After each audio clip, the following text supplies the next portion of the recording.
وقل رب أدخلني مدخل صدق وأخرجني مخرج صدق واجعل لي من لدنك سلطانا نصيرا. الحمد لله والصلاة والسلام على رسول الله وعلى آله وصحبه ومن سار على نهجه إلى يوم الدين. اللهم اجمعنا عليك ولا تكلنا إلا إليك. أرنا اللهم الحق حقا وارزقنا اتباعه وأرنا الباطل باطلا وارزقنا اجتنابه واجعلنا من عبادك الصالحين وجندك الغالبين وأوليائك المقربين برحمتك يا أرحم الراحمين. Nous sommes toujours dans le cadre des vertus salvatrices qui doivent imprégner l'éthique du musulman afin qu'il se rapproche d'Allah Azza wa Jal. Nous avions parlé de la repentance ou de la pénitence. Nous avons ensuite parlé de la patience et nous avions dit que la patience représentait pour plusieurs savants la moitié de la religion islamique de par son importance. Bien entendu dans le domaine de l'éthique musulmane. C'est de la patience que vont émerger énormément de vertus et de comportements qui sont agréés par Allah Azza wa Jal. Et aujourd'hui, nous allons parler d'une troisième vertu salvatrice, à savoir la reconnaissance, qu'on peut appeler aussi la gratitude, ash-shukr. Et rappelez-vous, lorsqu'on était en train de parler de la patience, on a dit que la religion se divise en deux parties. Il y a une partie qui relève de la patience et une partie qui relève de la reconnaissance.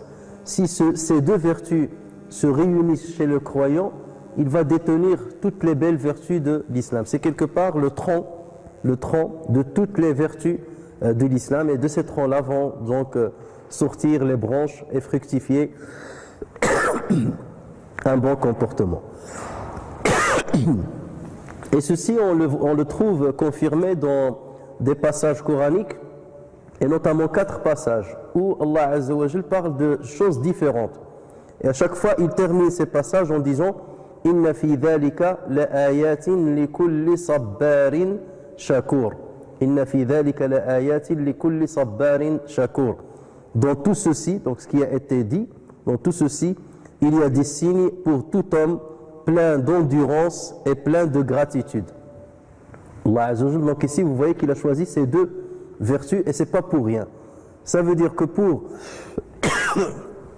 quelque part trouver les signes de Dieu, retrouver les signes de Dieu, reconnaître les signes de Dieu qui vont nous mener vers Allah Azza wa Jal, il faut détenir ces deux ailes quelque part, l'aile de la patience et l'aile de la reconnaissance, et là on peut cheminer rapidement vers Allah Azza wa Jal. On trouve cette fin de verset dans Surat Ibrahim, verset 5, on la retrouve dans Surat Luqman, verset 31, on la retrouve dans Surat Saba, verset 19, et on la retrouve dans Surat Ash-Shura, verset 33. Et comme j'ai dit, sachant qu'Allah a parlé de différentes choses, et il terminait, donc en parlant de certaines moralités à tirer, et il terminait toujours par cette phrase. Par ailleurs, Allah Azza wa Jal a associé également la gratitude, ash-shukr, à son invocation, al-dhikr. Il a réuni ces deux-là, ash-shukru wa dhikr. Dhikrullahi Azza wa Jal wa shukru Allahi Azza wa Jal. C'est ainsi qu'Allah Azza wa Jal dit fadhkuruni adhkurkum washkuru li wa la takfurun. Fadhkuruni adhkurkum washkuru li wa la takfurun. Souvenez-vous de moi et je me souviendrai de vous. Remerciez-moi et ne soyez pas ingrat envers moi. Ne soyez pas ingrat envers moi. Tellement cette vertu est importante que dans le lien que doit avoir le serviteur avec Allah Azza wa Jal, je dis tellement c'est important dans le lien qu'a le serviteur avec Dieu que Iblis, la'anahullah, a su l'importance de cette vertu-là. Et que dans ses stratégies, les stratégies qu'il opère afin de dévier les gens d'Allah Azza wa Jal, il fait tout pour saboter justement cette question de gratitude, pour que les serviteurs ne soient pas reconnaissants vis-à-vis d'Allah Azza wa Jal, parce que si tu perds la reconnaissance vis-à-vis de Dieu, tu as absolument tout perdu. Et tu as perdu une grande partie, sinon toute ta religion, comme on va le voir. Et c'est pour ça que Allah Azza wa Jal nous fait part de l'annonce qu'avait faite Iblis, que Dieu le maudisse, en disant قال فبما أغويتني لأقعدن لهم صراطك المستقيم ثم لآتينهم من بين أيديهم ومن خلفهم وعن أيمانهم وعن شمائلهم ولا تجد أكثرهم شاكرين ولا تجد أكثرهم شاكرين. Je m'assoirai pour eux sur ton droit chemin, puis je les assaillerai de devant, de derrière, de leur droite, de leur gauche, et pour la plupart, donc là il s'adressait à Dieu, et pour la plupart tu ne les trouveras pas reconnaissants. Et pour la plupart tu ne les retrouveras pas reconnaissants. Donc tout ce que fait Satan, c'est pour empêcher les serviteurs d'être reconnaissants vis-à-vis d'Allah Azza wa Jalla. Tel est son objectif ultime, parce qu'il s'il arrive à effondrer ce principe-là, il arrivera à saccager toute la religiosité de l'être humain. Allah Azza wa Jalla n'a pas omis de montrer dans le Coran qu'il accorde énormément d'avantages à ceux qui sont reconnaissants vis-à-vis des bienfaits qu'il leur a accordés. Et c'est en ce sens qu'Allah Azza wa Jalla dit وَإِذْ تَأَذَّنَ رَبُّكُمْ لَإِنْ شَكَرْتُمْ لَأَزِيدَنَّكُمْ وَلَإِنْ كَفَرْتُمْ إِنَّ عَذَابِي لَشَدِيدٌ. Et votre Seigneur proclama, donc là c'est un engagement de la part de Dieu, et votre Seigneur proclama, si vous êtes reconnaissant, c'est ça, لَإِنْ شَكَرْتُمْ, si vous êtes reconnaissant, très certainement j'augmenterai mes bienfaits pour vous. Voilà la condition. Soyez reconnaissant par rapport à ce que je vous ai déjà donné, et je vous rajouterai encore plus. Si vous êtes reconnaissant, très certainement j'augmenterai mes bienfaits pour vous, mais si vous êtes ingrat, mon châtiment sera terrible. Voilà. In kafartum inna adhabi lashadid. Ici c'est une promesse de la part d'Allah Azza wa Jal. Et cette promesse, elle est très très très importante. Et la manière dont elle a été formulée est très importante. Parce que ici, Allah Azza wa Jal donc s'engage. Il donne une promesse. وَمَنْ أَوْفَى بِعَهْدِهِ مِنَ اللَّهِ. Y a-t-il quelqu'un qui tient sa promesse autant que Dieu ou mieux que Dieu? Personne. Donc là, il donne une promesse. Si vous êtes reconnaissant par rapport à ce que je vous donne, je vous rajouterai encore de mes bienfaits. Cet engagement-là, par rapport à d'autres domaines, il n'est pas aussi ferme. Je m'explique. Allah Azza wa Jalla dans le Coran, sur d'autres domaines qui nous intéressent, il a pris des engagements, mais après, il a mis une exception. Et ceci, on va le retrouver dans 4 grands domaines. Dans le domaine de l'enrichissement, nous demandons toujours à ce que Allah Azza wa Jalla nous accorde la richesse. Et Allah Azza wa Jalla dit, en substance, فَسَوْفَ يُغْنِيكُمُ اللَّهُ مِنْ فَضْلِهِ إِنْ شَاءَ. Et ça, c'est très important. Il faut souligner cette dernière citation. إِنْ شَاءَ فَسَوْفَ يُغْنِيكُمُ اللَّهُ مِنْ فَضْلِهِ إِنْ شَاءَ. Dieu vous enrichira s'il veut, par sa grâce. Donc là, ça veut dire que ce n'est pas à 100% que vous serez enrichi. En revanche, regardez le verset que j'ai cité tout à l'heure. Là, Allah Azza wa Jalla n'a pas mis une exception. Il n'a pas dit insha. Lorsque vous êtes reconnaissant, je vous rajouterai. Il n'a pas dit insha, si je le veux. Non. Ça, c'est un engagement. Il n'y a pas de recul là-dessus. Lorsqu'il s'agit d'exaucer les vœux, lorsque par exemple tu demandes à Allah Azza wa Jalla de te donner du bien ou bien de t'épargner un mal, Allah Azza wa Jalla dit en substance فَيَكْشِفُ مَا تَدْعُونَ إِلَيْهِ إِنْ شَاءَ. فَيَكْشِفُ مَا تَدْعُونَ إِلَيْهِ إِنْ شَاءَ. Pareil, إِنْ شَاءَ. Il dissipera, s'il veut, l'objet de votre appel. C'est-à-dire, si vous demandez à Dieu de vous enlever un mal, il le dissipera s'il veut. Condition. Lorsqu'il s'agit de la subsistance, de rizq, Allah Azza wa Jalla dit يَرْزُقُ مَنْ يَشَاءُ بِغَيْرِ حِسَابٍ. يَرْزُقُ مَنْ يَشَاءُ. مَنْ يَشَاءُ بِغَيْرِ حِسَابٍ.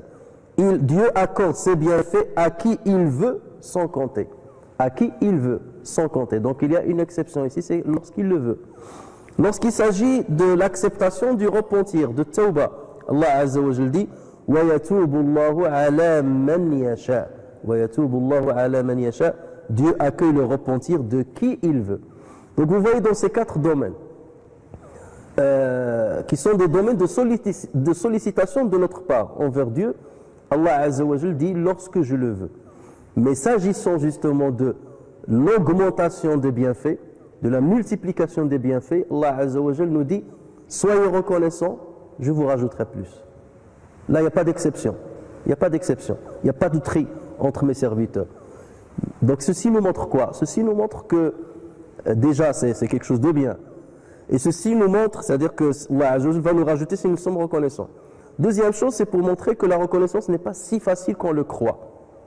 Parce que si c'était le cas, tous les musulmans d'aujourd'hui disent Alhamdulillah, Shukrulillah, on remercie tout le temps Dieu, on est reconnaissant verbalement tous en face d'Allah Azza wa Jal, mais ce n'est pas pour autant qu'Allah Azza wa Jal nous rajoute de ses bienfaits. Ça veut dire quoi? Ça veut dire que le problème n'est pas dans la tenue de la promesse. Allah tient toujours sa promesse. Le problème réside en nous. Ça veut dire que la reconnaissance telle qu'on la manifeste n'est pas la bonne reconnaissance, n'est pas la bonne gratitude que nous devions manifester envers Allah Azza wa Jal. Et on va comprendre tout à l'heure la signification de la vraie gratitude. Al-Bukhari cite un hadith dans ses commentaires dans le chapitre de la nourriture, Ta'am. Lorsqu'on dit dans ses commentaires, c'est que sachez que le Bukhari, dans son recueil, il y a des hadiths qu'il va citer avec la chaîne de transmission, et parfois il commente certains hadiths en se basant sur un hadith qu'il va ramener, mais le hadith là n'est pas l'objet de son authentification. Et on dit, Al-Bukhari a dit dans son livre Ta'liqan, ça veut dire dans un commentaire. Mais le hadith là peut être faible. Ça c'est seulement pour... donc c'est pas parce que ça existe dans le hadith et figuré dans le recueil de Al-Bukhari que forcément il est authentique. Il y a la liste des hadiths authentiques et parfois il rajoute un commentaire en ramenant un hadith, mais le hadith là n'est pas l'objet de son authentification. Donc il faut voir si le hadith là a été rapporté ou authentifié par d'autres savants. Donc dans ce hadith là qu'il rapporte sur Abu Hurairah radiyallahu anhu, le prophète sallallahu alayhi wa sallam a dit At-ta'imu shakir bimanzilati as-sa'imi as-sabir. At-ta'imu shakir bimanzilati as-sa'imi as-sabir. Le mangeur reconnaissant, c'est-à-dire celui qui mange, le mangeur reconnaissant est au même niveau que le jeûneur patient. Le mangeur reconnaissant, c'est-à-dire celui qui mange et qui dit Alhamdulillah ala ma at'amana, Alhamdulillah di at'amani hada min ghayri hawli minni wa la quwwa, toutes les formules que le prophète sallallahu alayhi wa sallam nous a enseignées lorsqu'on mange. Donc celui qui mange et qui remercie Dieu, c'est exactement comme celui qui jeûne et qui patiente. Et regardez encore une fois dans ce hadith-là, le prophète sallallahu alayhi wa sallam a associé la reconnaissance et la patience. La reconnaissance et la patience. Et ce hadith a été rapporté par ailleurs par Tirmidhi, par Ibn Hibban et par l'imam Ahmed. La reconnaissance est tellement importante qu'on la retrouve parmi les attributs de Dieu, exactement comme la patience. Parmi les noms de Dieu, As-Sabour, et parmi, c'est-à-dire le très patient, et parmi les noms de Dieu, Ash-Shakur, Ash-Shakur, le très reconnaissant. Comment Allah Azza wa Jal peut-il être reconnaissant? On le voit dans le Coran lorsqu'Allah Azza wa Jal dit In tuqridu Allah qardan hasanan yuda'ifhu lakum wa yaghfir lakum wallahu shakurun halim. Si vous faites à Allah un prêt sincère, ça veut dire si vous faites une aumône à quelqu'un qui est dans le besoin, c'est comme si vous faites un prêt à Dieu. Si vous faites à Allah un prêt sincère, il le multipliera pour vous et vous pardonnera. Allah, cependant, est très reconnaissant et indulgent. Regardez cette beauté de ce verset, la beauté de Dieu. C'est que c'est lui qui te donne l'argent, c'est lui qui te donne la subsistance, et après il te dit prête-moi et je serai reconnaissant vis-à-vis de toi. Comment ça va se manifester ma reconnaissance? D'abord, je vais te rembourser ce que tu m'as donné, je vais le multiplier et je vais te pardonner. Alors que c'est moi le donneur. Je te le rembourse, je te le multiplie et je te pardonne. Si vous faites à Allah un prêt sincère, il le multipliera pour vous et vous pardonnera. Allah cependant est très reconnaissant et indulgent. Et on ne peut pas trouver une si belle reconnaissance que celle-ci. Nous, quand est-ce qu'on est reconnaissant vis-à-vis de quelqu'un? C'est lorsqu'il nous a fait un bien. Et donc, lorsqu'on veut manifester notre reconnaissance, on va lui dire Barakallahu fik, ou lui faire un bien autant que ce qu'il nous a fait, à la limite. Mais là, Allah Azza wa Jal fait beaucoup plus que ce que tu lui as fait. Alors que c'est lui le détenteur de l'argent que tu as donné. Il le multiplie et il te pardonne. Et là, donc, si Allah Azza wa Jal s'est attribué cette vertu-là, en s'appelant Ash-Shakur, c'est que c'est une très très belle vertu. Et nous devons essayer, bien entendu, on n'arrivera pas à l'essence de la reconnaissance comme elle est chez Allah Azza wa Jal, mais on essaie de se rapprocher de cet attribut qui est divin, de l'essence de cet attribut qui est divin. Alors, venons-en maintenant à comment s'opère la gratitude à l'endroit de Dieu. Comment on est reconnaissant vis-à-vis de Allah Azza wa Jal. Est-ce qu'il suffit de dire Alhamdulillah? Est-ce qu'il suffit de dire Shukrulillah et voilà, j'ai remercié Dieu, j'ai bu, je dis Alhamdulillah, Alhamdulillah d'At'amani, lorsque je m'habille, je dis Alhamdulillah pour cet habit qu'il m'a donné. C'est bien tout cela, mais ça serait trop facile. Ça serait trop facile. D'autant plus qu'Allah Azza wa Jal lui-même dit Wa qalilun min ibadiya shakur. Il n'y a que peu de mes serviteurs qui sont reconnaissants. Et lorsqu'il dit qu'il n'y a que peu, alors que sur les 6 milliards des habitants de la terre, il y a 1 million, ou bien il y a 1 milliard 500 millions de musulmans, c'est pas rien. Ça veut dire que tous ces gens-là, il y a au moins une fois par jour, presque tous disent Alhamdulillah, soit en buvant, soit en mangeant, soit en se levant le matin, on le dit. Mais est-ce pour autant qu'ils sont de vrais reconnaissants? Là, la question reste posée tant qu'on ne sait pas ce qu'est vraiment la reconnaissance. On va voir ce que c'est que la vraie reconnaissance. À l'instar de la patience, comme on a décortiqué la patience, si on décortique la gratitude, la reconnaissance, on peut dire qu'elle s'opère à 3 niveaux. Elle s'opère au niveau de la connaissance, comme pour la patience. Elle s'opère au niveau de la connaissance, au niveau de l'hal, de l'état d'âme, et au niveau de l'amal. Ma'rifatun, ou ilmun, halun, amalun. L'ilm, c'est avec la raison, une connaissance. Cette connaissance va agir sur un état, sur le cœur, pour avoir un ressenti. Et ensuite, ce ressenti va te pousser à accomplir une certaine œuvre. Donc, à ces 3 niveaux-là, on va retrouver la reconnaissance et la gratitude. Et lorsqu'on veut donc comprendre ce qu'est la gratitude, nous devons l'opérer dans ces 3 niveaux. Pas au niveau d'un seul, pas à un seul niveau, mais dans les 3. Et on va voir comment. Alors, pour ce qui est de la connaissance, il faut connaître le bienfait et le bienfaiteur. Il faut connaître et le bienfait et le bienfaiteur. L'ignorance de l'un ou l'autre ne permet pas aux croyants de manifester une vraie reconnaissance. Si tu ne reconnais pas le bienfait de Dieu, tu ne pourras pas être un bon reconnaissant. Et si tu ne reconnais pas le bienfaiteur, tu ne peux pas être reconnaissant non plus vis-à-vis de lui parce que tu ne l'as pas connu. Il y a beaucoup de choses que nous vivons au quotidien, mais on ne se rend pas compte que ce sont des bienfaits de Dieu. On les considère comme des choses normales. C'est normal que je me réveille le matin. C'est normal. Lorsqu'on dort, il faut bien se réveiller un moment. Pour nous, c'est normal. Donc pourquoi je vais être reconnaissant vis-à-vis de Dieu en me réveillant le matin? La majorité de nous ne pense pas à ça. C'est normal que je me réveille. C'est normal que lorsque j'ai soif, j'ouvre le robinet, je paie ma facture de toute façon de l'eau, j'ouvre le robinet, je trouve l'eau. C'est normal. C'est normal que j'aille travailler. C'est normal que j'ai un bon salaire parce que j'ai étudié, parce que j'ai des diplômes, parce que j'ai des compétences, parce que je travaille 7 heures par jour. C'est normal. C'est normal que je m'habille. C'est normal que lorsque j'ai froid, donc j'ai du chauffage. Il y a énormément de choses que nous faisons dans notre vie qu'on trouve normales. Et à partir de là, parce qu'on les trouve normales, on ne se rend pas compte que ce sont des bienfaits. Et si on ne se rend pas compte que ce sont des bienfaits, on ne va pas être reconnaissant vis-à-vis d'Allah Azza wa Jal sur ces choses-là. Donc il faut d'abord les détecter, ces choses-là. Chaque jour, il faut essayer de détecter une partie. Est-ce qu'on pourra détecter et compter tous les bienfaits de Dieu? C'est impossible. C'est impossible. Dieu lui-même le dit dans le Coran. وَآتَاكُم مِّن كُلِّ مَا سَأَلْتُمُوهُ وَإِن تَعُدُّوا نِعْمَةَ اللَّهِ لَا تُحْصُوهَا إِنَّ الْإِنسَانَ لَظَلُومٌ كَفَّارٌ.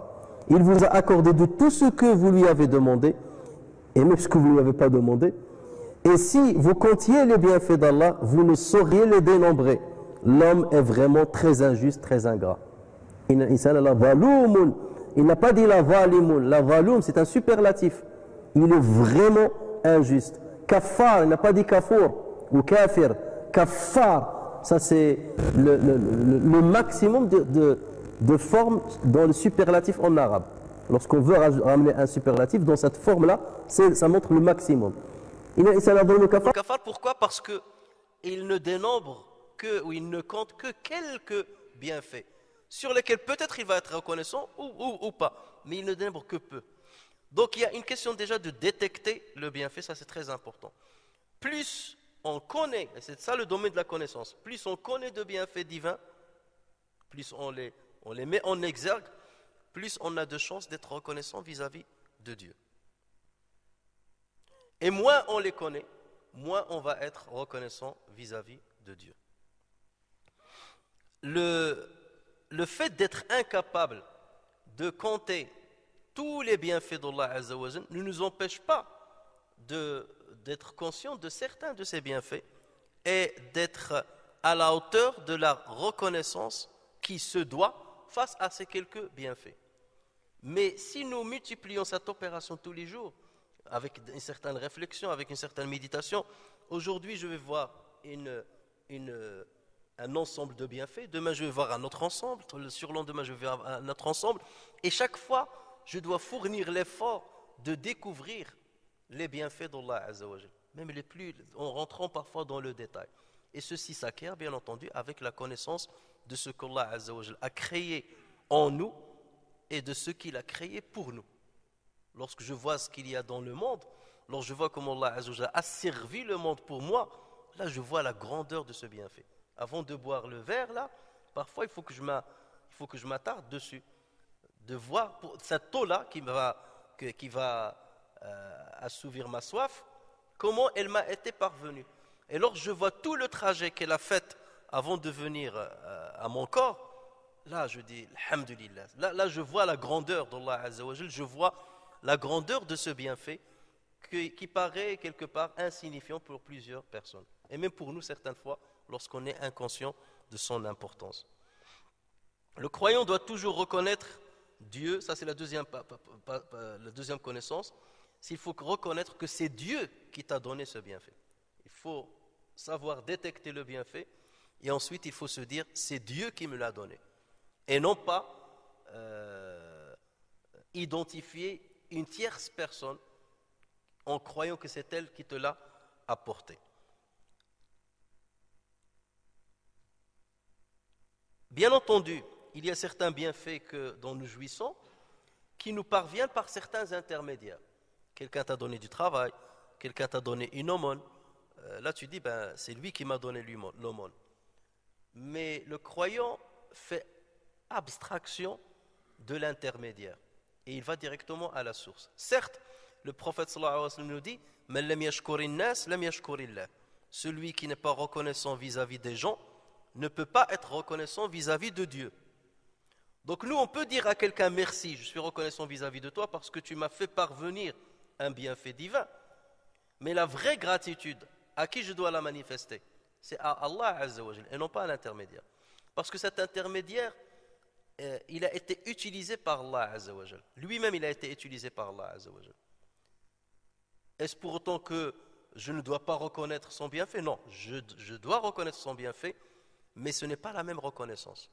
Lorsque quelqu'un m'aide, je vais lui dire Barakallahu fik, je suis très reconnaissant, ça c'est bien, parce que Dieu m'a imposé de faire ainsi et de bonifier ma relation avec cette personne-là, de la remercier, de l'aider aussi, et ainsi de suite. Mais je ne dois en aucun cas considérer que c'est cette personne-là qui est la source de ce bienfait, mais il faut se dire c'est Allah Azza wa Jal qui a facilité à ce que cette personne me ramène le bienfait dont je jouis maintenant.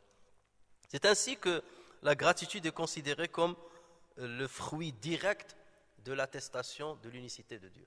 Lorsque je dis la ilaha illallah, dedans, il n'y a de pourvoyeur qu'Allah Azza wa Jal.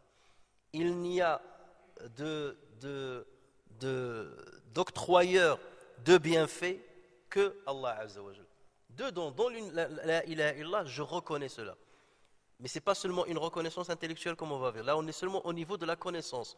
Mais il faut passer à d'autres niveaux comme on va le voir. Et regardez ce que le prophète sallallahu alayhi wa sallam dit dans un hadith rapporté par Tirmidhi, par Ibn Majah, par le Hakim ainsi que par le Nasa'i.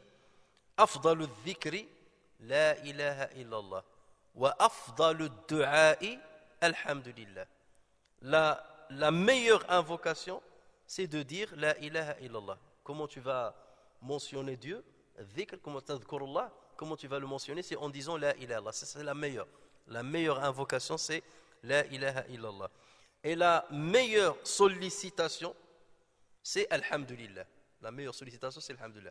Et regardez comment le prophète sallallahu alayhi wa sallam, dans ce hadith-là, a couplé Kalimat Tawhid, qui est La ilaha illallah, et Alhamdulillah, qui est la meilleure forme de la reconnaissance envers Allah Azza wa Jal. Comme quoi, Alhamdulillah, c'est le fruit direct de La ilaha illallah. Alhamdulillah, c'est le fruit de La ilaha illallah. S'il n'y a pas ce fruit, c'est que tu n'as pas compris ce que ça veut dire l'unicité de Dieu. Et si tu accomplis bien comme il le faut la reconnaissance, c'est que tu as très bien compris ce que c'est que l'unicité de Allah Azza wa Jal. Mais bien entendu, c'est pour ça que dans le Coran, il y a une petite distinction entre le hamd et le shukr. Le hamd, c'est... les savants ont beaucoup divergé sur la définition, mais pour seulement vous donner une vision selon un certain angle. Le hamd, c'est le summum de ce qu'il faut manifester comme reconnaissance vis-à-vis d'Allah Azza wa Jal. Et c'est pour cela, dans le Coran, vous ne trouverez jamais Ahmadu ou bien Ihmad ou Hamida, vous trouvez Alhamdu. Alhamdulillahi Rabbil Alamin. Alhamdulillahi alladhi anzala ala abdihi al-kitab wa lam yaj'al lahu iwaja. Toujours Alhamdu. Mais pour d'autres formules comme Tasbih par exemple, Tasbih, la glorification, là vous pouvez trouver Sabbaha sous forme substantive. Yusabbihu, conjugué en présent. Subhana c'est le substantif. Subhana, le masdar. Subhana, alladhi asra. Subhana. Sabbaha, c'est le verbe conjugué au passé. Yusabbihu, c'est le verbe conjugué au présent. Sabbih isma rabbika al-a'la, c'est le verbe conjugué à l'impératif. Mais le hamd, il n'y a pas hamida, yahmadu, ihmad, il n'y en a pas. Parce qu'il n'y a qu'un seul hamd, qu'une seule gratitude qu'on manifeste vis-à-vis d'Allah Azza wa Jal. Et nous, on essaie de s'y rapprocher. Même lorsque tu passes toute ta vie à dire alhamdulillah, alhamd, tu ne dis pas ahmadullah, ahmadullah, ahmadullah, tu dis alhamdulillah. Dieu mérite la vraie gratitude. Dieu mérite la vraie gratitude. Et je m'adresse à lui avec la vraie gratitude, mais je ne la manifeste pas comme pour autant. Je sais que je ne la manifeste pas comme il faut, mais je la dis, je la prononce comme ça. Mais je sais que j'essaie de m'y rapprocher. Contrairement à Tasbih. Tasbih, c'est que tu écartes Dieu de tout ce qui est mauvais. Donc lorsque je dis Subhanallah, ils ont dit que Dieu a pris un enfant, a engendré un enfant. Subhanallah. Il est loin de ceci. Là, c'est une vérité. Subhanallah, je l'ai écarté de ce mal-là. Donc, j'écarte Dieu d'un mauvais attribut, j'écarte Dieu d'un mauvais nom, j'écarte Dieu d'un mauvais acte. Ça, je peux dire oui, je le fais. Mais le hamd, par lequel on s'adresse à Dieu, c'est un hamd que tout le monde essaie d'y parvenir, que tout le monde essaie de saisir, mais c'est difficile d'y parvenir. Et c'est pour cela que le prophète sallallahu alayhi wa sallam, lorsque Aïcha radiyallahu anha l'a trouvé le matin en train de pleurer, il a passé toute sa nuit à pleurer jusqu'à mouiller sa barbe, jusqu'à mouiller ses vêtements, jusqu'à mouiller le parterre. Et en fait, c'était Aïcha dans un verset, c'était Bilal radiyallahu anhu qui est venu l'appeler pour la prière de l'Fajr. Il l'a trouvé dans cet état-là. Il lui a dit pourquoi tu pleures alors que Dieu t'a pardonné tous tes péchés. Comme si il pensait ou elle pensait qu'on ne pleure que lorsqu'on a commis des péchés, on demande à Allah Azza wa Jalla le pardon. Et le prophète sallallahu alayhi wa sallam a répondu Afala akunu abdan shakura. Ne dois-je pas être un serviteur reconnaissant? Est-ce que la reconnaissance te pousse à pleurer? Normalement, les pleurs, nous, quand est-ce qu'on pleure? Si on pleure, c'est lorsqu'on a peur, lorsqu'on a commis quelque chose d'abominable, un grand péché, et on craint que Dieu ne nous pardonne pas. Là, le prophète sallallahu alayhi wa sallam, Dieu lui a promis le pardon, lui a promis le paradis. Il est exempt de péché. Et malgré cela, il pleure. La reconnaissance l'a poussé à pleurer. Vous imaginez? La reconnaissance l'a poussé à pleurer. Ça veut dire qu'il a atteint un degré de reconnaissance différent de celui que nous manifestons, que nous croyons manifester à travers certains de nos actes ou certaines de nos paroles. Regardez lorsqu'un homme reçoit de la part d'un roi une lettre dans laquelle est consignée une dotation. Voilà. La lettre, c'est un facteur qui va la ramener, un messager qui va la ramener.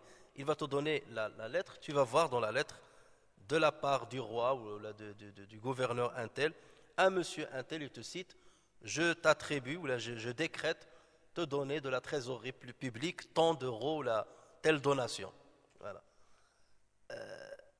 Là, est-ce que toi, tu vas être reconnaissant vis-à-vis du messager, vis-à-vis du facteur qui a ramené la lettre? C'est vrai, tu vas lui dire merci, tu vas lui donner un peu d'argent parce que tu es content. Mais lui n'a rien fait. Tu sais que la vraie reconnaissance, tu la dois à celui qui a écrit cette lettre-là. Et quelque part, le facteur, pour toi, même si tu le remercies, devient comme le papier dans lequel la dotation a été écrite. Voilà. C'est comme le papier, exactement comme la personne-là qui t'a ramené cette lettre-là.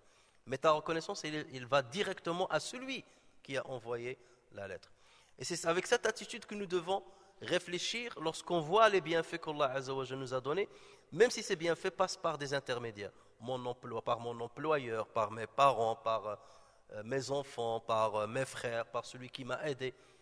C'est bien, on doit être reconnaissant, mais reconnaissant dans le sens de dire cette personne-là est peut-être bonne. Et c'est pour cela qu'Allah Azza wa Jalla lui a confié cette tâche de me ramener le bienfait. C'est dans ce sens-là que je la remercie. Qu'elle a dû faire peut-être du bien, et c'est pour ça qu'Allah Azza wa Jalla lui a facilité sa tâche de me ramener ce bienfait. Donc elle-même, quelque part, ne mérite pas une reconnaissance directe par rapport à ce bienfait dont je vais bénéficier. C'est Allah Azza wa Jalla qui mérite cette reconnaissance. Mais elle, parce qu'elle était dans le passage, parce qu'elle était un intermédiaire, je lui manifeste une certaine reconnaissance. On rapporte que Moïse, alayhi salam,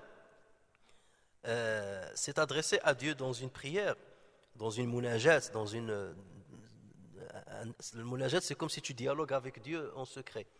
Donc il lui a dit, Seigneur, tu as créé Adam de tes propres mains et tu lui as donné énormément de bienfaits. Comment Adam t'a-t-il remercié?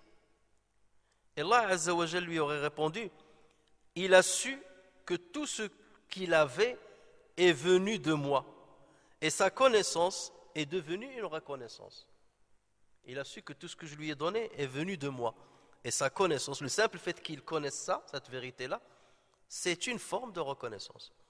Donc là, voilà pourquoi on dit qu'il faut manifester la reconnaissance au niveau de la connaissance. La reconnaissance s'opère au niveau déjà de la connaissance du bienfait et la connaissance du bienfaiteur.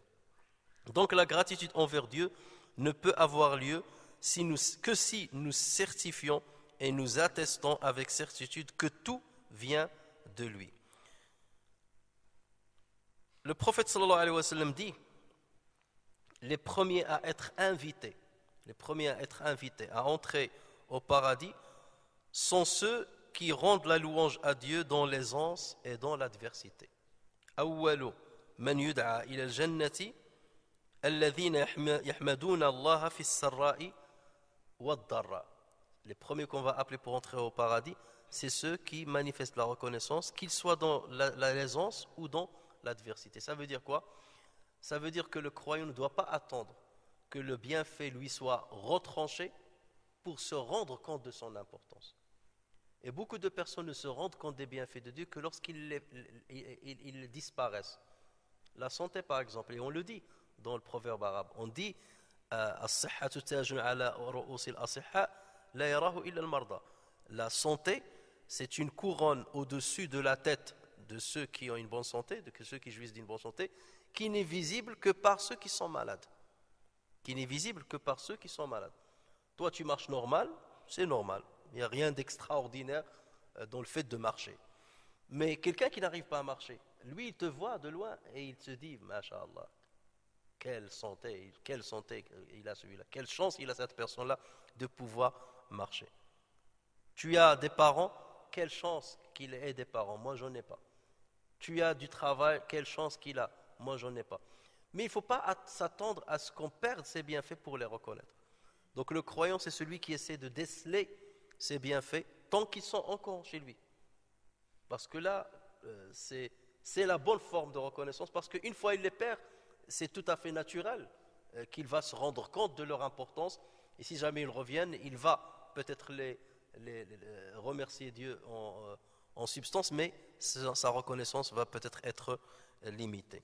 Et parfois Dieu le fait justement, lorsqu'il aime son serviteur, il voit que son serviteur n'est pas reconnaissant vis-à-vis de lui concernant un bienfait, il le lui retire, il le lui retranche pour qu'il se rende compte de l'importance de ce bienfait et il lui redonne une autre fois, ou bien il ne lui donne pas. Il lui dit, dans ce cas, tu vas te rapprocher de moi par la patience. Voilà. Tu vas te rapprocher de moi par la patience. Parce que tu n'as pas payé le salaire de ce bienfait à travers la reconnaissance. Donc peut-être que la manière avec laquelle je vais te rapprocher de moi, ça sera la patience. C'est pour ça qu'Ibn Ata al-Sakandari, rappelez-vous d'un aphorisme qu'on avait commenté il y a longtemps, il disait من لم يقبل على الله بملاطفة الإحسان قيد إليه بسلاسل الامتحان. Celui qui ne chemine pas vers Dieu par son plein gré, par son propre gré, il sera attiré vers lui par les chaînes de l'épreuve. Donc le résultat il est le même, sauf que le premier va y aller de son plein gré avec les bienfaits, il jouit des bienfaits et en même temps il se rapproche de Dieu, et l'autre il va perdre les bienfaits, il va passer par des épreuves et il se rapprochera de Dieu. Le résultat, il est le même. Le résultat, il est le même, certes. Mais la différence, c'est que l'autre bénéficiait d'un bienfait et l'autre lui a été retranché ce même bienfait. Alors pourquoi attendre de perdre le bienfait afin de se rapprocher de Dieu? Autant s'en servir alors qu'il est là, et ceci s'opère par la bonne reconnaissance. Donc le premier niveau de la reconnaissance, c'est le niveau de la connaissance. On utilise notre raisonnement, notre méditation sur le bienfait, les bienfaits, leur nature, leur diversité, leur nombre, leur caractère incommensurable, et on réfléchit aussi et on médite sur le bienfaiteur et comment il nous a fait parvenir ces choses-là. Ensuite, on passe à un deuxième stade, qui est le stade de la reconnaissance à travers l'état d'âme, à travers le hal. Bien entendu, lorsqu'on a opéré la méditation, donc celle-ci va engendrer en nous un sentiment, un changement dans notre état, un sentiment dans le cœur. Et ce sentiment, c'est quoi? C'est le sentiment de la joie. Lorsque tu bénéficies d'un bienfait, tu es joyeux, tu es content de bénéficier de ce bienfait. Cette joie est elle-même une forme de gratitude. Parce que justement, il y a certaines personnes qui ne sont pas joyeux. Par exemple, il a gagné l'argent. Il y a une différence entre quelqu'un qui a gagné de l'argent et il a manifesté de la joie.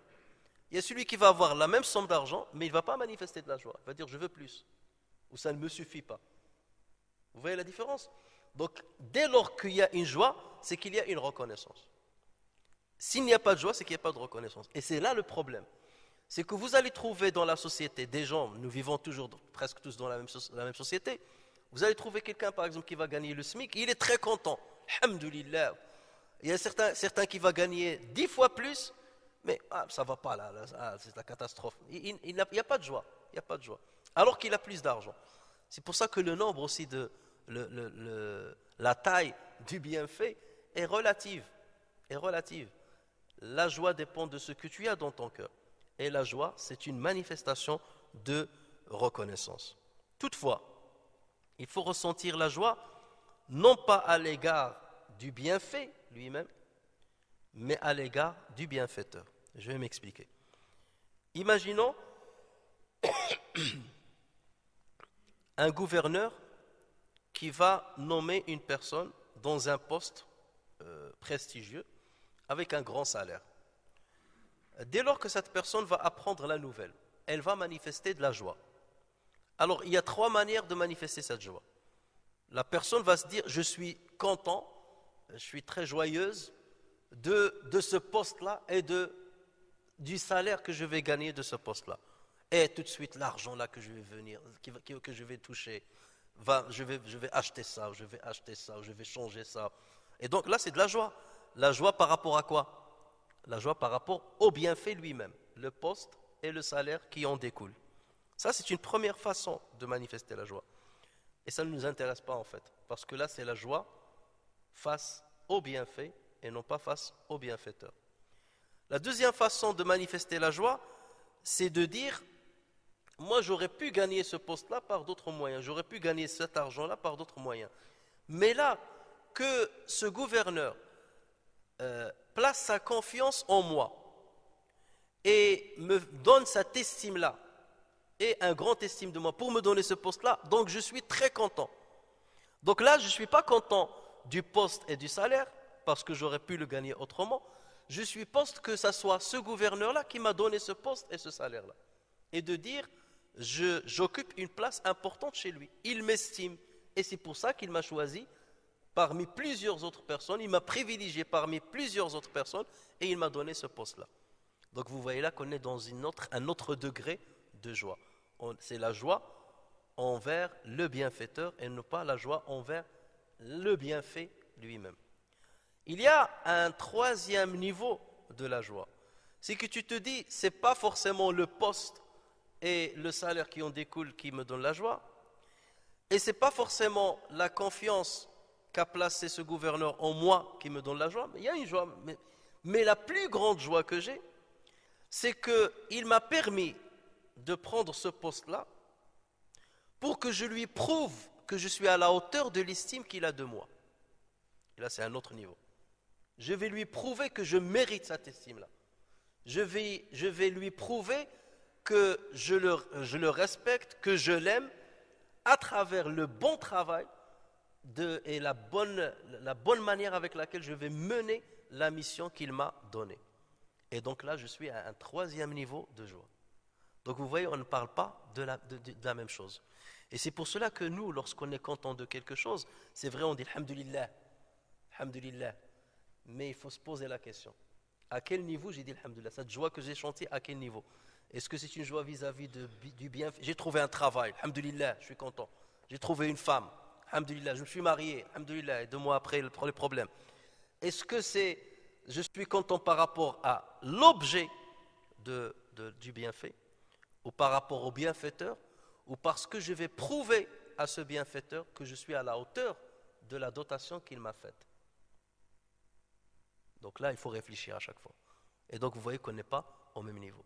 Et cet exemple que j'ai donné avec un gouverneur, et c'est à Dieu qu'appartient le meilleur exemple, essayez de le transposer sur la relation que nous avons avec notre Seigneur.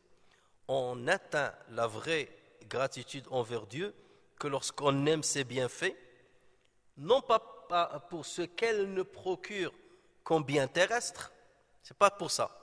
Je sais que ça va me donner ça, ça va me donner ça. C'est pas pour ça que j'aime ce bienfait, mais parce qu'ils sont des moyens qui vont me rapprocher de lui, qui vont me rapprocher encore plus de lui, qui vont me permettre de le connaître encore plus, de détecter et de déceler encore sa grandeur, sa générosité.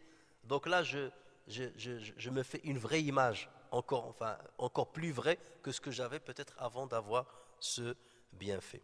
Ce que le serviteur aimera de ce monde, c'est uniquement ce qui lui permettra de gagner dans l'autre monde. Ce que le serviteur aimera dans ce monde, c'est uniquement ce qui lui permet de gagner ce qu'il y a dans l'autre monde. Là, c'est la vraie joie. قُلْ بِفَضْلِ اللَّهِ وَبِنِعْمَتِهِ فَبِذَلِكَ فَلْيَفْرَحُوا. Dit, c'est par la grâce de Dieu et de son bienfait qu'il faut qu'ils manifestent leur joie. فَبِذَلِكَ فَلْيَفْرَحُوا. Et c'est dans ce sens que l'imam Chabli, il est mort en 334 de l'Hégire.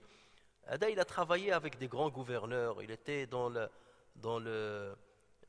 classe des hommes politiques qui étaient très riches et tout, et il avait beaucoup de bienfaits. Mais il voyait l'escroquerie, il voyait le faux qui s'en est chez ces gens-là. Et il a dit, c'est pas ce chemin-là va me mener vers l'égarement. Et il a tout délaissé. Il a tout délaissé. Il est allé à la rencontre de Junayd, rahimahullah, et il lui a enseigné ce que c'est que le lien avec Dieu et tout ça. Et il a tout laissé, il est devenu un grand ascète. Et il a parfois des très belles paroles. Et parmi ces paroles, il dit Ash-shukru ru'yatu al-mun'imi la ru'yatu an-ni'ma. Ash-shukru ru'yatu al-mun'imi la ru'yatu an-ni'ma. La gratitude, c'est la vision du bienfaiteur et non la vision du bienfait. La vraie gratitude, c'est la vision du bienfaiteur et non du bienfait. Ibrahim al-Khawas, lui aussi, c'est un contemporain de Junayd, rahimahullah, il est mort en 291 de l'Hégire.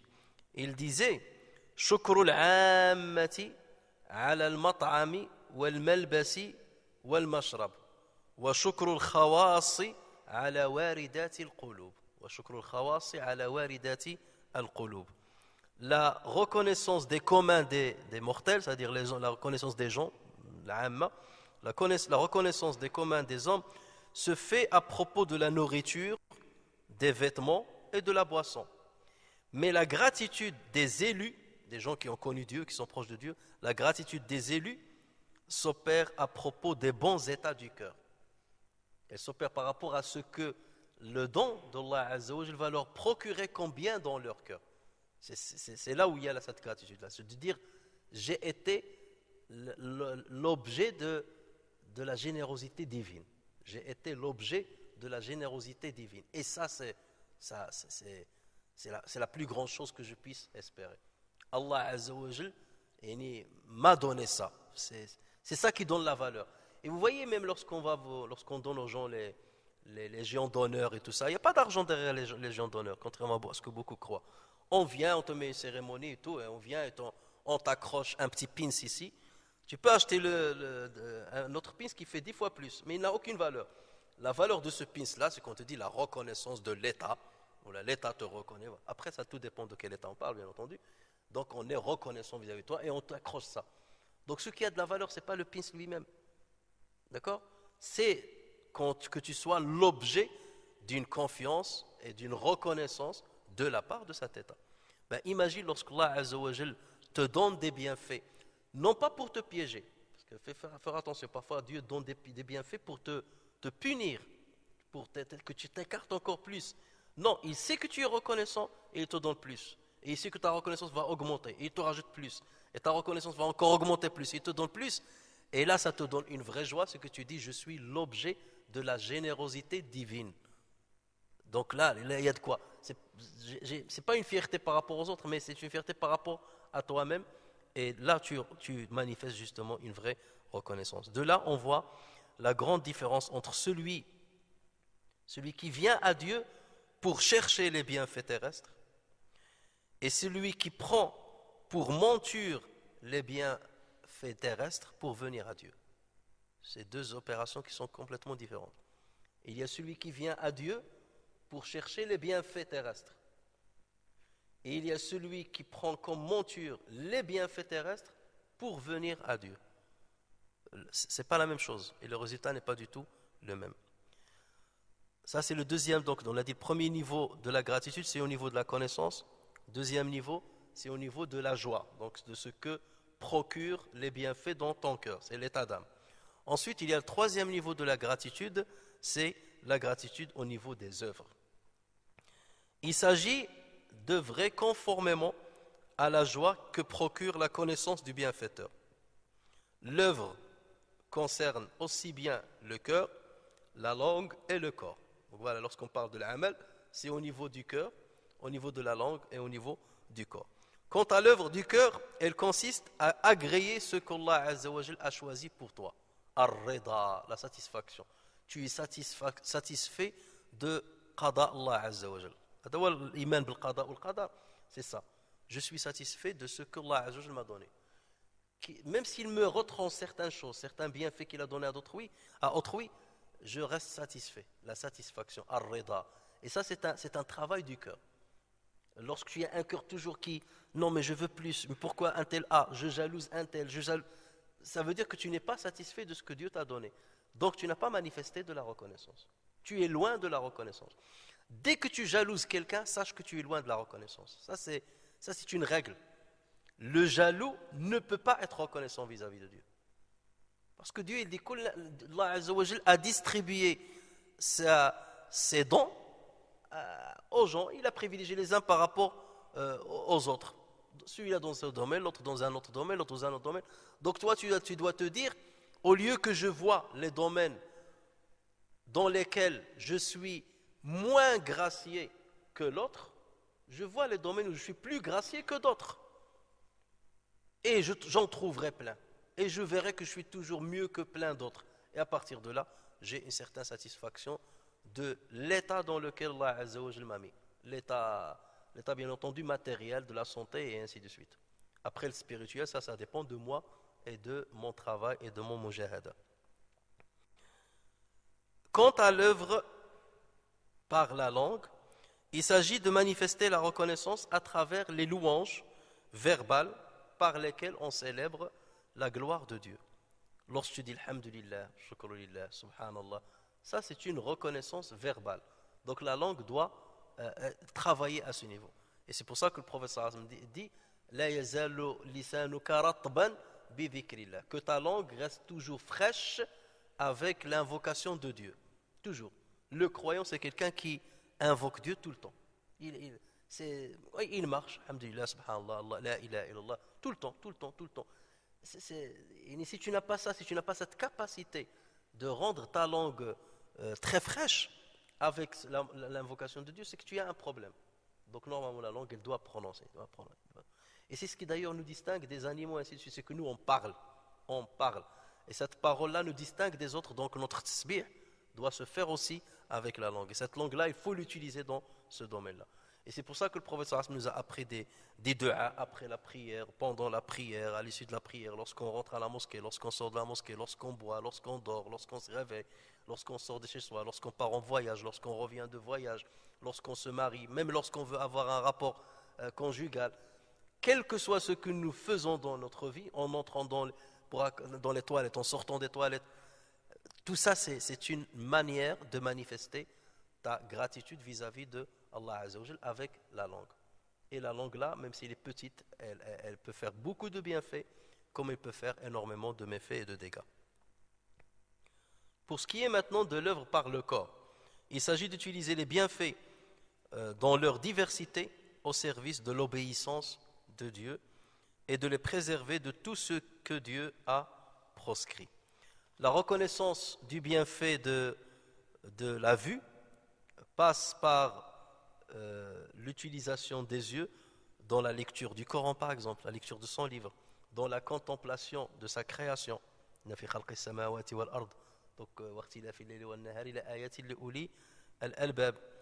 lorsque ces yeux-là tombent sur un endroit, sur une chose que Dieu n'aime pas, donc il faut savoir les baisser, ou il faut savoir les retirer le regard, il faut savoir les préserver. La reconnaissance du bienfait de l'audition consiste à consacrer l'écoute à ce qui plaît à Allah Azza wa Jal, et non pas écouter ce que Dieu n'aime pas, et à ne pas diffuser tout ce qu'on entend par ces oreilles-là. Ça rentre d'une oreille, ça sort d'une autre, et donc on ne transmet pas n'importe quelle information qui vient à notre oreille. Et là, on en a parlé par exemple lors d'avant-dernier prêche. La reconnaissance du bienfait de la langue, on l'a cité tout à l'heure, mais c'est aussi de préserver, la préserver de tous les méfaits qu'on a déjà étudiés auparavant, lorsqu'on a parlé des méfaits de la langue.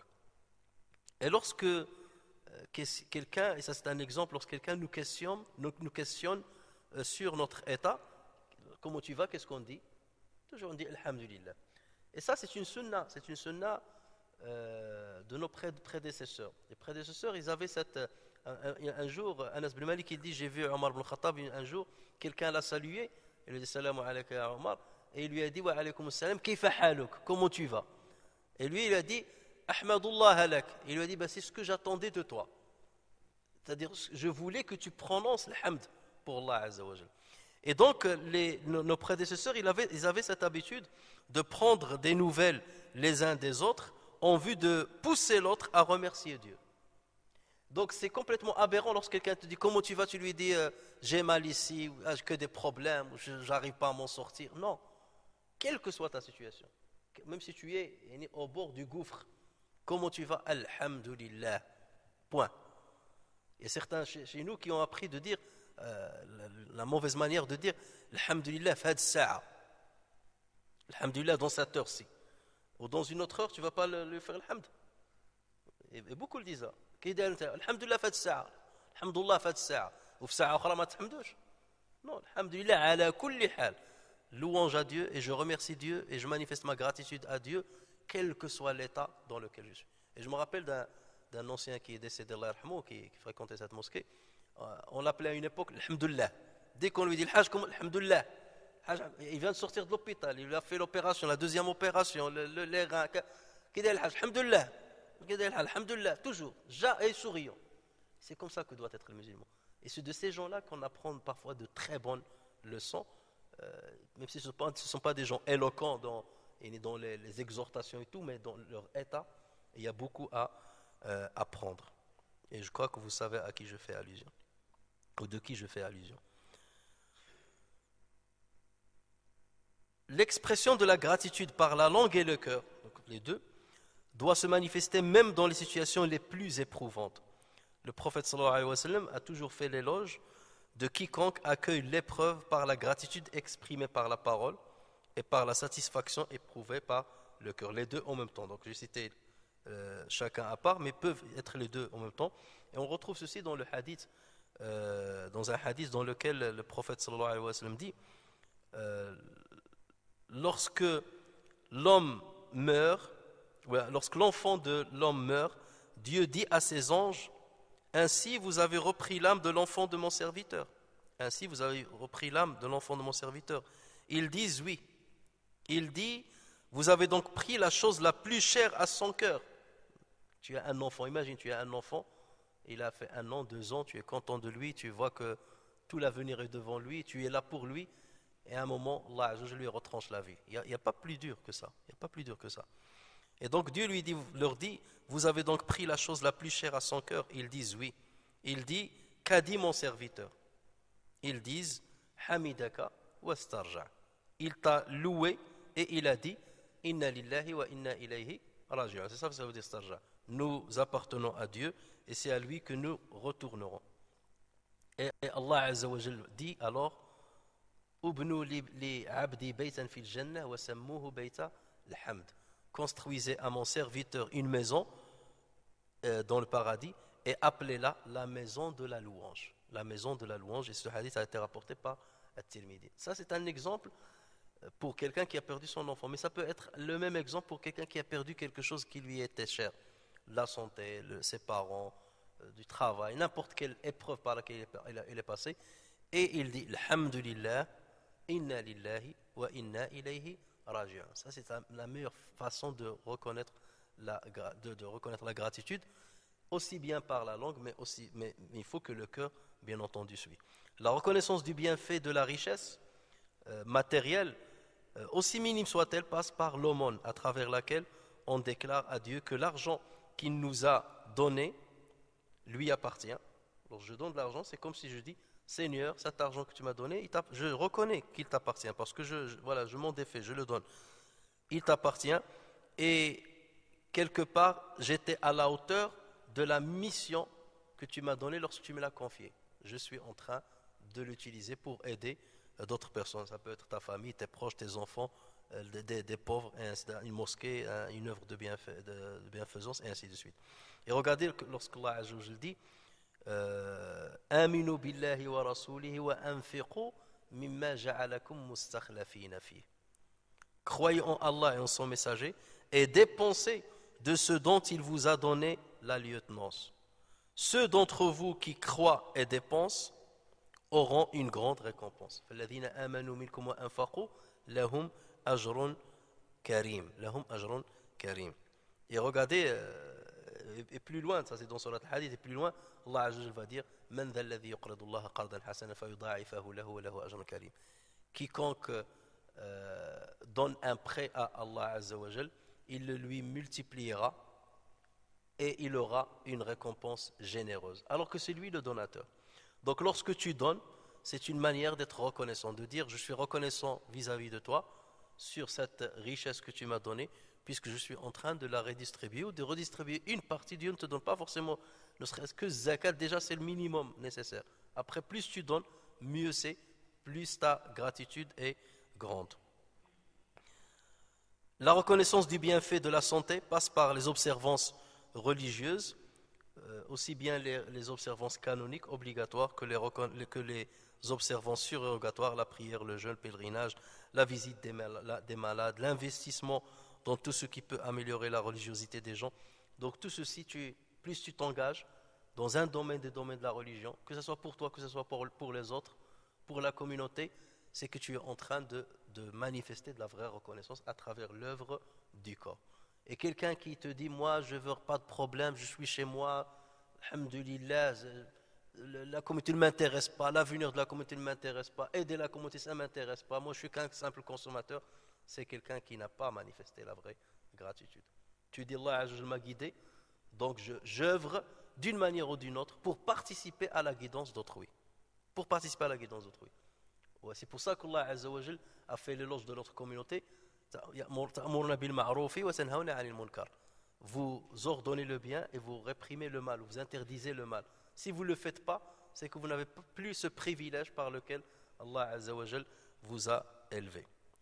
Et en prenant donc conscience de tout ce que je viens de dire, de toutes ces exigences qui sont nécessaires pour manifester la vraie gratitude envers Dieu, on se rend compte de notre manquement. Là, on voit bien pourquoi Allah Azza wa Jalla a dit wa qalilun min ibadiya shakur. Il y a peu de mes serviteurs qui sont reconnaissants. Parce que vous voyez bien que la reconnaissance, shukr, n'est pas si facile qu'on le croit, n'est pas si simple qu'on le croit. C'est dans ce sens que Junayd, il dit une parole très très belle. Il dit ash-shukru alla tara nafsaka ahlan lin-ni'ma. Ash-shukru alla tara nafsaka ahlan lin-ni'ma. La vraie gratitude, c'est que tu te vois non méritant du bienfait divin. La vraie gratitude, c'est que tu te vois non méritant du bienfait divin. Qu'est-ce qu'il entend par cela? Il entend par cela que le vrai croyant, qui a la vraie gratitude, ça veut dire quoi? Ça veut dire qu'il a opéré une vraie méditation par son esprit, où il a vu les bienfaits de Dieu, il les a comptés, il les a trouvés qu'ils sont nombreux, ils sont très nombreux. Et après, il a vu son état, et il a vu qu'il y a beaucoup de manquements chez lui, même s'il fait la prière, même s'il jeûne, il dit mais c'est pas possible, il y a un décalage énorme entre ce que je fais et ce que Dieu me donne. Donc qu'est-ce qu'il finit par dire? Tellement il a honte de lui, il dit je ne mérite pas les bienfaits de Dieu. Vous voyez? Je ne mérite pas les bienfaits de Dieu. Il n'est pas content. Là, c'est une autre. La joie se transforme là en une amertume. Parce que je ne suis pas à la hauteur de ces bienfaits, parce que je n'ai pas fait assez pour être reconnaissant vis-à-vis d'Allah. Ben, Junayd, il dit, lorsque tu arrives à cet état-là, c'est là où tu as manifesté la vraie gratitude. Lorsque tu arrives à cet état-là, de dire, je ne suis pas à la hauteur de tout ce que Dieu m'a donné. Nous, on est encore loin. Là, déjà, tu commences à dire, alhamdulillah, Dieu m'a donné ça, alhamdulillah, c'est bien, c'est bien. Et parfois, on est content de soi dans le sens de dire, ah ben, je suis un bon serviteur. Si Dieu m'a donné tout ça, c'est que je suis, alhamdulillah, bien, c'est que Dieu m'aime. Donc là, je suis à un degré supérieur aux autres. Alors que le croyant, non, te dit, non, je ne suis pas à la hauteur de tout ce que Dieu m'a donné. Et je ne suis pas à la hauteur de la vraie reconnaissance que je dois manifester vis-à-vis de Dieu. Là, c'est un vrai serviteur qui a vraiment reconnu la grandeur des bienfaits, il a reconnu la grandeur du bienfaiteur et il a reconnu la petitesse de sa reconnaissance de ce qu'il est en train d'accomplir. Donc vous voyez que ces paroles-là sont très très perçantes et ils ont un vrai sens. Bien entendu, il y a encore des choses à dire dans ce domaine-là parce que c'est un sujet qui est passionnant et très important et on laissera Inch'Allah la suite pour la semaine prochaine.